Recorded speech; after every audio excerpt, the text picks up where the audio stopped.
like the IRS, when they send out your tax return, they could have a question on it that says, do you agree to the federal government of the United States?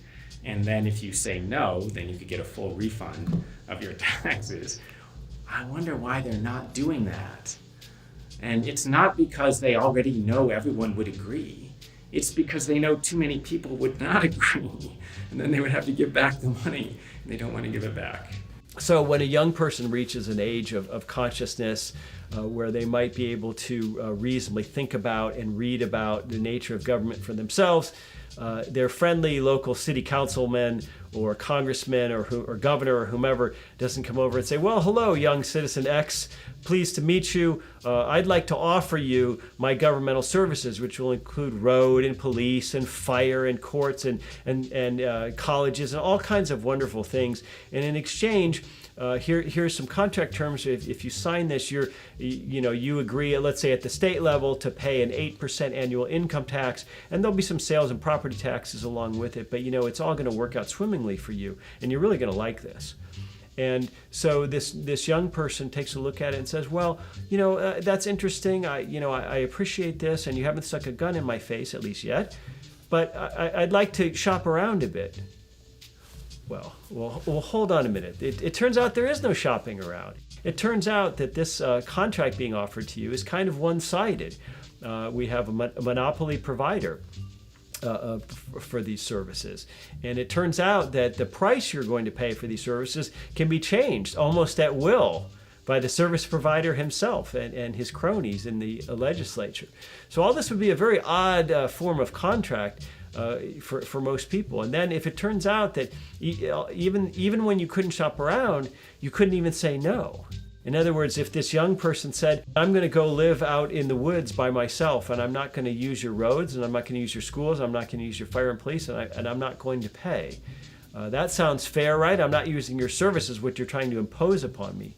Well, it turns out that even then, no, you still have to pay your 8% tribute as a citizen of State X. So this is a very odd form of contract if we look at it that way. Some argue that democracy is what makes state authority justified. People who appeal to democracy, usually they appear to have a simplistic view that all of the laws that are passed are authorized by the people. So that, to begin with, is really questionable. It's very possible to have laws that are not accepted by the majority of people. So obvious cases would be like in 2008 to 9, the bailout of the big banks was very unpopular among both Democrats and Republicans, but just the voters, not the politicians. It was popular among the politicians, and they passed it anyway. And that's just an illustration of the fact that, however you want to account for why this happens, laws do get passed that most people don't support. Okay. Second thing to say is, who cares if most people support it, right?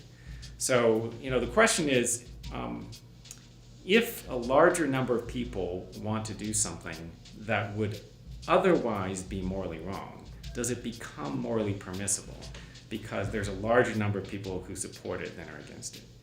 So generally not, right? There's no other case in which you would say that.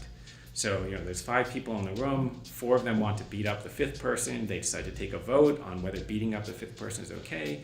Only 1 person opposes it. No, I'm against beating you, okay? And then, so now the 4 people can beat up the 5 because there were more of them. It's a majority rule.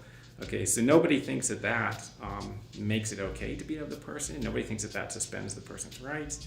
You can just go through any other circumstance that doesn't involve the government. You wouldn't say an action that was initially wrong becomes okay if a majority of people support it. So as the great Tom Woods always says, it's my favorite analogy ever. He said, well, imagine Walmart ran all the schools.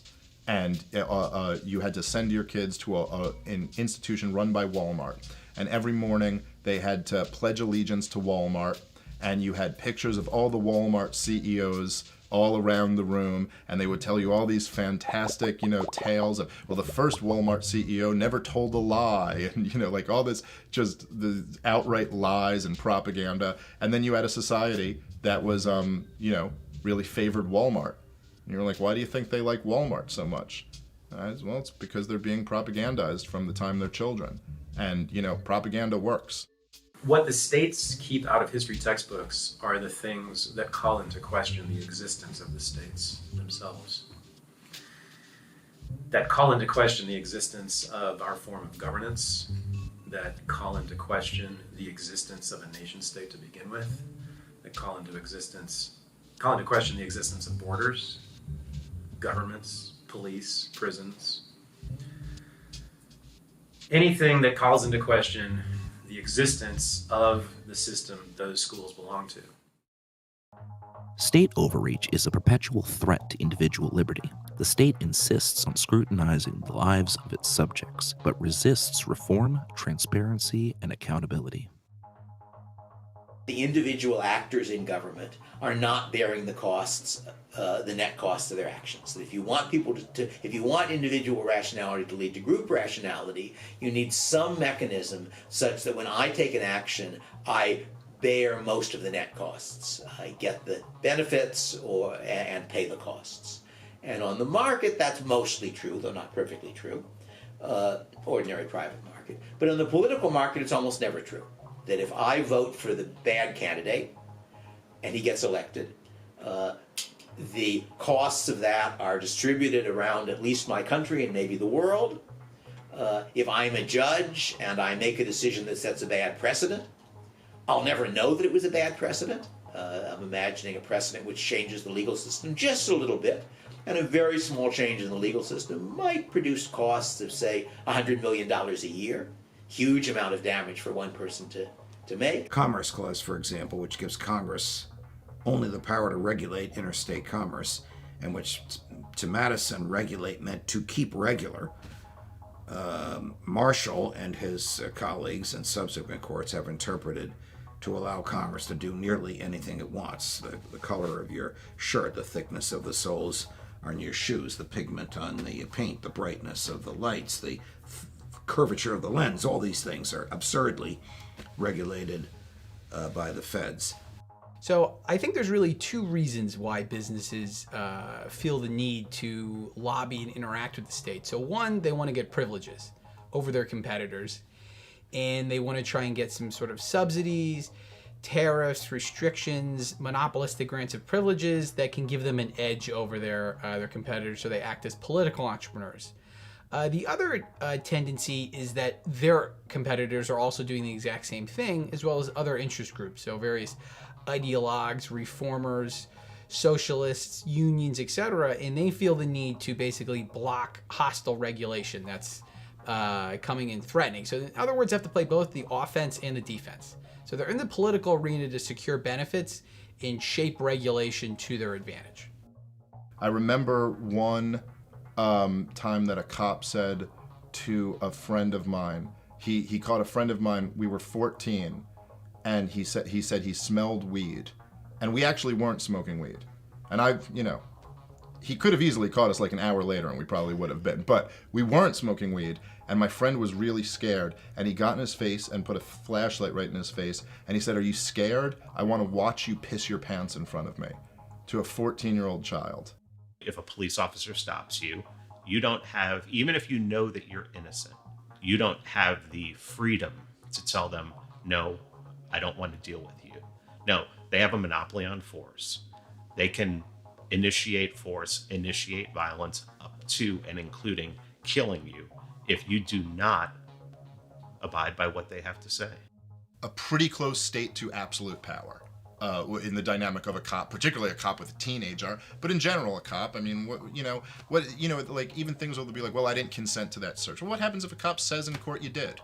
It's your word against the cops. Who are they going to side with? They side with the cop every time. So there's two dynamics. There's one that power corrupts, and so you give people this power. None of us do well. International law is a legal system that is created without an overarching sovereign. In a sense, it mimics anarchist law.